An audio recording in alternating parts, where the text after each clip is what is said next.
Tentu kita mulai dengan bersyukur, Alhamdulillah. Alhamdulillah hari ini kita sama-sama hadir dalam sebuah upacara yang penting. Izinkan saya mengucapkan selamat. Selamat buat para wisudawan yang telah berhasil menyelesaikan pendidikannya di Universitas Yarsi. Insya Allah pencapaian ini adalah bukti nyata dari kerja keras, dedikasi, ketekunan Anda selama ini. Buat wisudawannya selamat, buat orang tuanya juga selamat. Sudah mengantarkan anak-anak melalui masa pendidikan yang panjang dan hari ini mereka tuntas mengikuti pendidikan di Yarsi. Tadi saya mengikuti lagunya. Lagunya itu saya catat satu kalimat terakhirnya. Ada satu kata di situ. Ku mampu penuhi maumu, pesan kepada ayah. Insya Allah nanti Anda mampu melampaui bukan hanya maunya ayah, maunya ibu, tapi Anda bisa melampaui keinginan Anda sendiri nantinya. Lulusnya berapa tahun di sini? Berapa tahun? Jadi saya diberitahu yang Pak Prof jurnalis tadi bilang yang menggunakan apa? Sempang putih itu yang cum laude. Boleh berdiri yang cum laude. Tepuk tangan buat yang cum laude di sini. Sekarang yang tidak cum laude boleh berdiri. Ayo berdiri yang tidak cum laude. Anda jangan takut. Kenapa yang cum laude nggak berdiri? Teman-teman sekalian, saya ingin pesankan di sini. Pada saat wisuda, yang kuliahnya cepat bisa lebih bangga daripada yang kuliahnya lama. Pada saat wisuda, yang mendapatkan cum laude bisa lebih bangga daripada yang tidak cum laude. Tapi kelak di masa depan, bukan persoalan lamanya kuliah, bukan persoalan nilainya di sini, tapi bekal Anda untuk bisa yang disampaikan tadi, bekal Anda untuk berpikir analitik, berpikir kritis, berkemampuan komunikasi yang tadi disampaikan oleh Prof. Fazli. Jadi ini adalah satu fase yang Anda sudah selesaikan.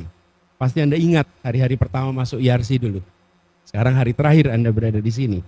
Dan perjalanan panjang kemarin adalah bekal untuk perjalanan ke depan buat teman-teman semua.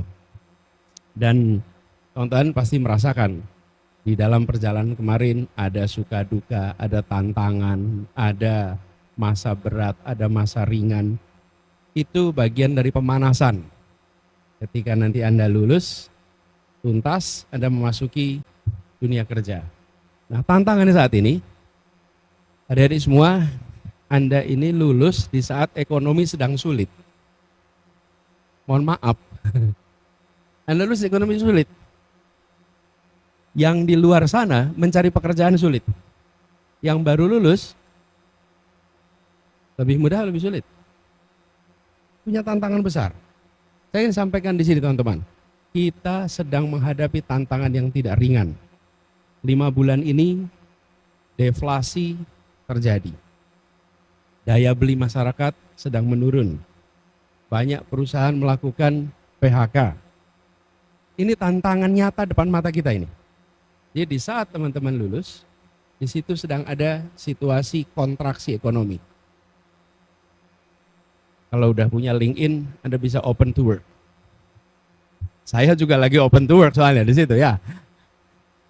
Kita sama-sama open to work nih. Nah, teman-teman sekalian, tapi juga kita berada dalam potret besar yang tadi disampaikan oleh Pak Rektor, Prof. Fazli. Ada tantangan revolusi industri 4.0. Perkembangan teknologi yang luar biasa pesat. Jadi Anda bukan hanya berbicara tentang ekonomi yang kontraktif, jangka pendek nih.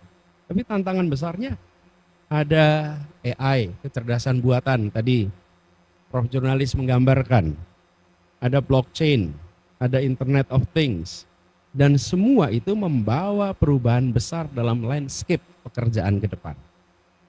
Jadi banyak pekerjaan tradisional yang mungkin akan tergantikan, tapi pada saat yang sama muncul pekerjaan-pekerjaan baru yang sebelumnya tidak pernah ada.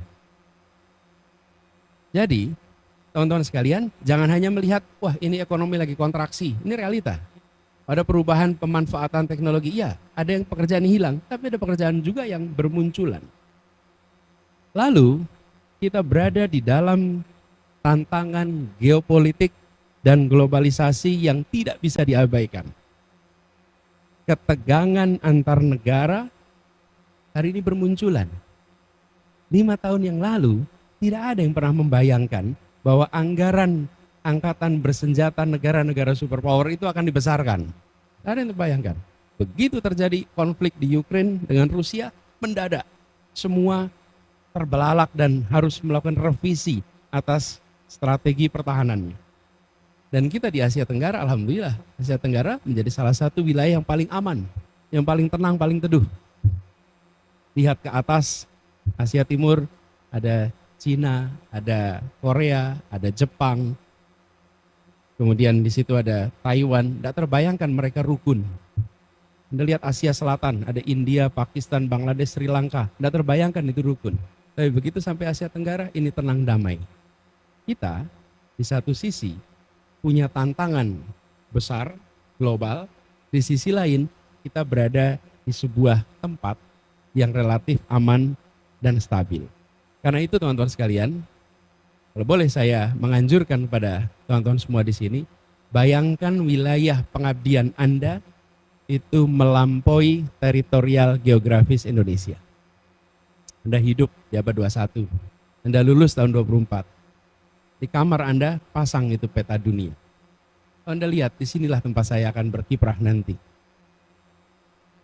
Pemanfaatan teknologi yang ada, pemanfaat menggunakan perspektif global yang harus Anda miliki. Teman-teman melihat jangkauan tempat Anda berkarya harus melampaui teritorial geografis tradisional. Teman-teman pandang, ini sebagai kesempatan yang luar biasa.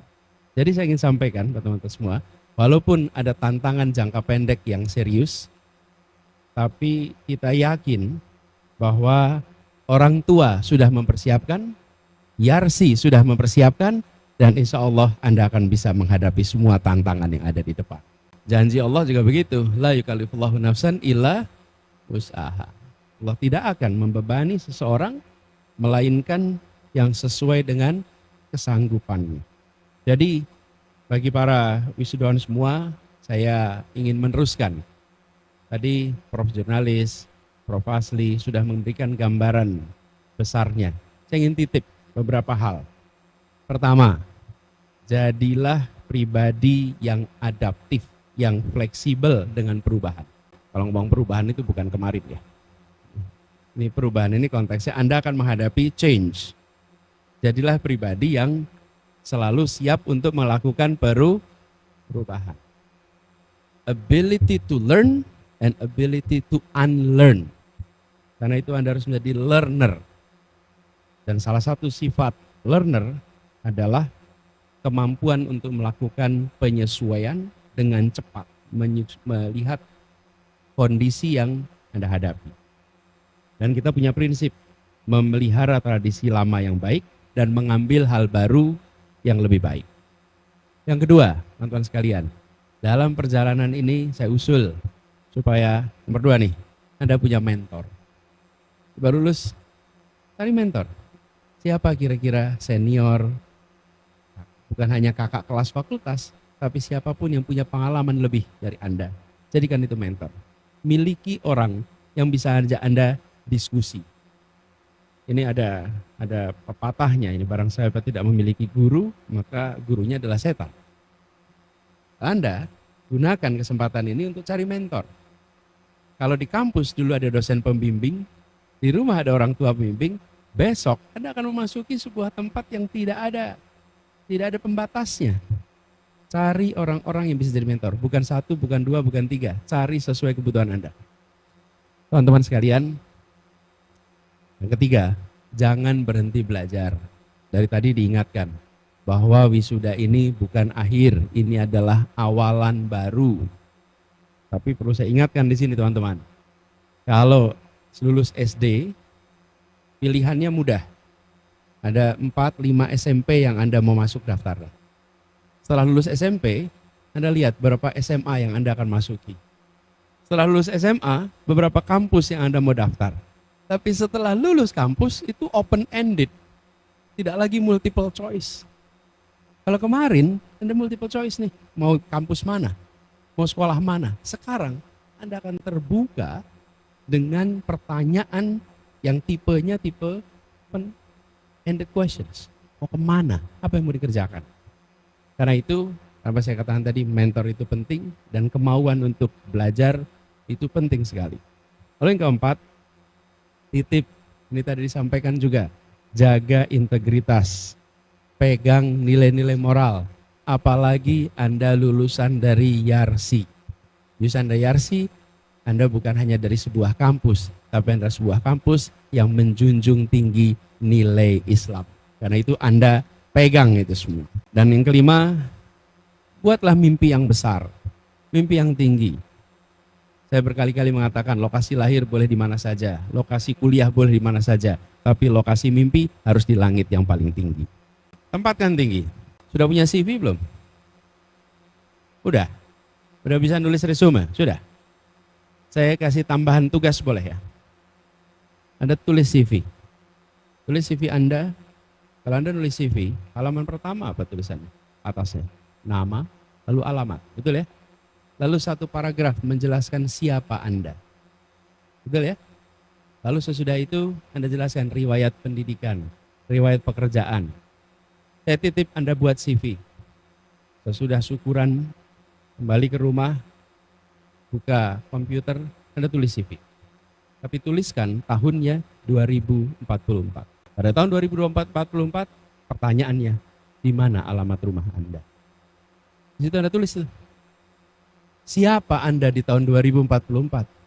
20 tahun sejak lulus dari Yarsi, Anda di mana? Karyanya apa? Yang dikerjakan apa? Tuliskan di dalam satu paragraf. Lalu riwayatnya, tuliskan di situ. Tahun 24 sampai 27 apa yang Anda kerjakan? 27 sampai 30 apa yang Anda kerjakan? 30 sampai 35 apa yang dikerjakan? 35 sampai 44 apa yang dikerjakan? Tuliskan di situ. Anda menyusun CV bukan untuk menengok kemarin. Anda menyusun CV untuk menyusun rute cita-cita Anda ke masa depan. Jadi, Anda menggunakan CV ini. Kalau udah jadi, tidak perlu diposting. Jadikan itu sebagai bahan Anda sendiri untuk menjalani perjalanan hidup Anda ke depan. Nah, ini semua saya sampaikan teman-teman sekalian. Kenapa? Anak muda memang bicara ke depan. Dan teman-teman, terutama yang masih S1, belum punya banyak pengalaman. Nanti kalau Anda diwawancara, ditanya pengalamannya apa, sementara Anda baru lulus, saya boleh usul jawaban. Dek, pengalamannya apa? Anda jawab aja, saya baru lulus Pak, saya baru lulus Bu. Kalau Bapak, Ibu cari pengalaman, cari mereka-mereka yang sudah lebih senior dari saya. Tapi kalau Bapak ingin masa depan yang lebih baik di tempat Bapak bekerja sekarang, maka hire saya dan saya akan berikan masa depan buat Anda. Anak muda tidak menawarkan masa lalu, anak muda menawarkan masa depan. Masa depan, tunjukkan. Tapi itu membutuhkan 4C yang tadi dikatakan oleh Prof. Fazli. Apa itu? Critical thinking. Kemampuan berpikir kritis, kreativitas, communication skill, kolaborasi. Itu semua dibutuhkan untuk Anda bisa menawarkan masa depan. Ditopang dengan apa? Karakter. Jadi sampaikan karakter kinerja dan karakter moral. Dengan begitu, maka Anda akan bisa memasuki masa depan dengan visi 20 tahun ke depan, dengan bekal kemampuan 4C yang tadi disebutkan, dan Anda nantinya bisa punya fondasi karakter yang baik. Karena itu teman-teman sekalian yang hari ini baru saja lulus, izinkan saya dalam kesempatan ini juga membagikan harapan bahwa lulusan Yarsi bukan hanya memikirkan tentang dirinya, tapi apapun yang Anda kerjakan adalah dikerjakan untuk urusan yang lebih luas. Siapa itu? Mulai dari tanggung jawab keluarga sampai tanggung jawab masyarakat. Saya ingin ingatkan pada teman-teman semua, status Anda selama ini adalah mahasiswa. Hanya di Indonesia kita menggunakan istilah mahasiswa. Maha atas kesiswaannya. Di berbagai tempat lain, kuliah di kampus pun istilahnya adalah student. Tapi Anda mendapatkan status sebagai mahasiswa. Ada tanggung jawab moral di situ. Anda mendapatkan privilege yang jutaan anak segenerasi Anda tidak bisa merasakan. Kalau Anda tengok lagi teman-teman sekelas ketika SD, diingat-ingat dari satu kelas berapa yang sampai perguruan tinggi, berapa yang sampai lulus perguruan tinggi. Anda termasuk yang sedikit yang bisa mendapatkan itu. Karena itu jangan hanya membayangkan lulus ini adalah untuk meraih masa depan bagi diri Anda pribadi. Bayangkan Anda meraih masa depan yang memberikan kebermanfaatan untuk masyarakat, bangsa, dan negara. Itu harus dimunculkan kesadaran itu. Kekayaan terbesar bangsa ini bukan pada mineral, bukan pada gas, bukan pada minyak. Kekayaan terbesar bangsa ini ada pada manusia. Dan adik-adik semua yang baru lulus ini, adik-adik menjadi salah satu aset utama yang bisa memajukan bangsa kita. Karena itu saya berharap sekali teman-teman semua menempatkan diri sebagai agen perubahan. Ketika Anda punya gagasan inovasi untuk UMKM, untuk usaha kecil yang Anda mulai misalnya, maka bayangkan ini sebagai bagian untuk inovasi bangsa. Ketika Anda bekerja di perusahaan, melakukan inovasi, melakukan terobosan, bayangkan ini bagian dari inovasi untuk bangsa. Semua dikerjakan dengan kesadaran bahwa saya adalah bagian dari Indonesia. Teman-teman sekalian, ketika kita sama-sama sekolah nih, sama-sama mahasiswa, kadang-kadang kalau ditanya peran, apa sih peran Anda? Selalu bilang saya mahasiswa, Pak. Saya juga begitu, kalau ditanya saya peran apa, saya sebut saya dosen misalnya. Tapi teman-teman, sebenarnya di dalam diri kita ada multiple peran. Saya sebutkan nih, di rumah. Saya adalah suami, saya adalah ayah, saya adalah anak. Ini di rumah. Kemudian dilebarkan sedikit, saya adalah paman. Tapi begitu keluar rumah, maka saya adalah warga kampung tempat saya tinggal. Begitu di Jakarta, saya adalah warga Jakarta, saya adalah warga Indonesia.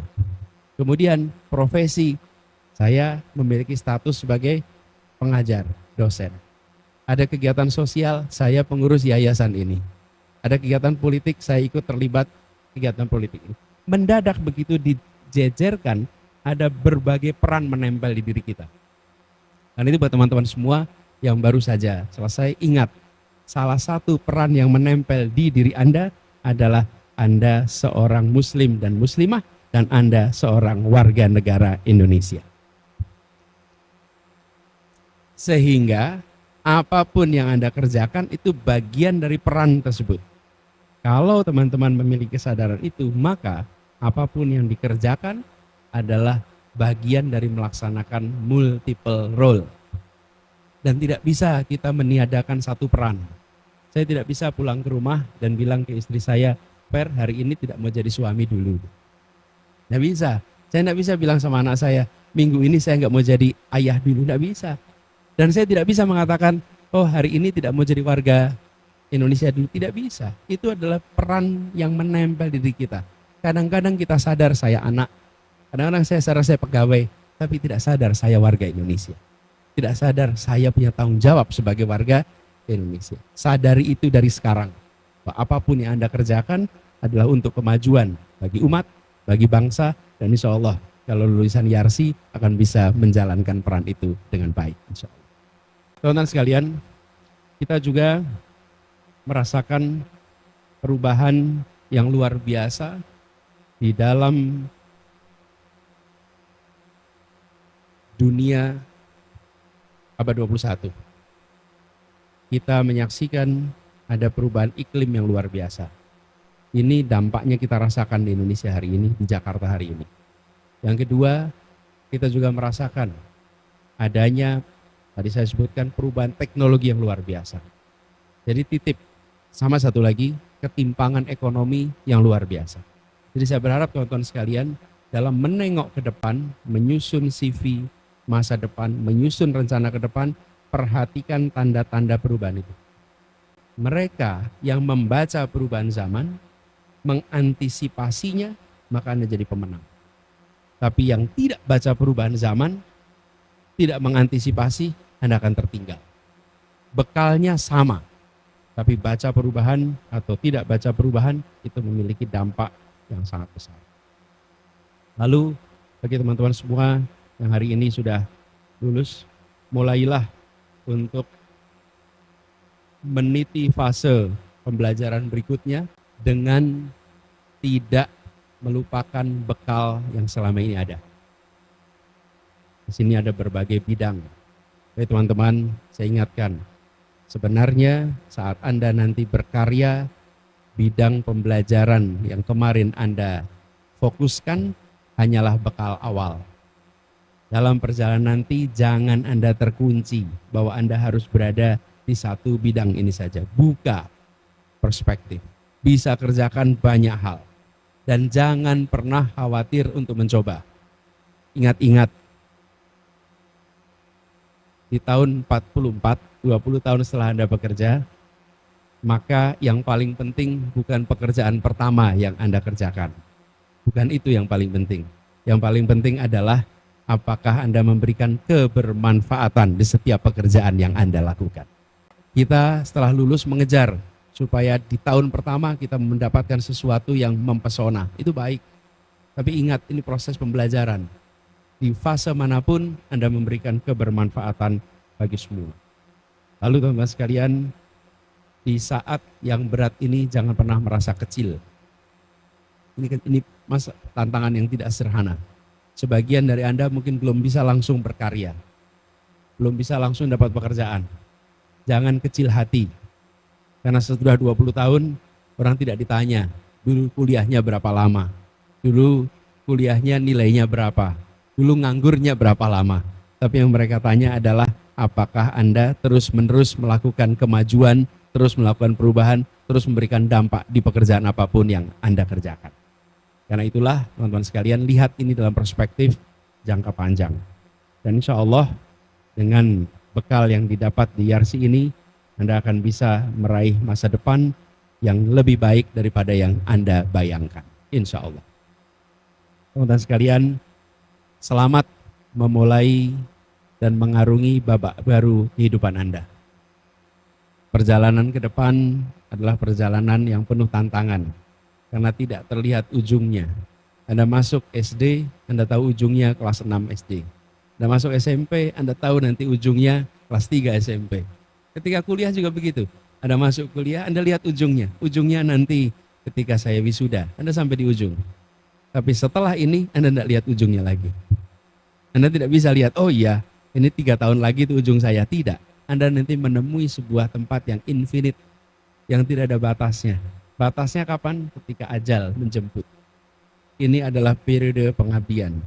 Anak muda seperti Anda memiliki lebih banyak besok daripada kemarin. Karena itu persiapkan dengan baik bekal yang sudah ada sekarang sebagai bekal untuk bisa melampaui semua rencana yang pernah Anda miliki sehingga waktu yang panjang ini menjadi waktu berkarya. Pada YRC izinkan kami mengucapkan selamat. Selamat telah berhasil mendidik anak-anak ini, adik-adik kita, sehingga mereka menjadi pribadi-pribadi intelektual muda yang akan mewarnai Indonesia. Insya Allah YRC-nya makin maju, alumninya makin membanggakan buat universitas. Dan kepada para orang tua, selamat tuntas sudah satu fase. Mungkin sebagian merasa bersyukur, alhamdulillah udah lulus, lagi mikir kapan nikahnya. Bagi yang belum, yang sudah nggak usah lagi. Dan ini adalah satu fase, Bapak sekalian syukuri fase ini. Insya Allah apa yang ibu bapak didik pada anak-anak ini akan dicatat sebagai amal jariah ibu bapak sekalian.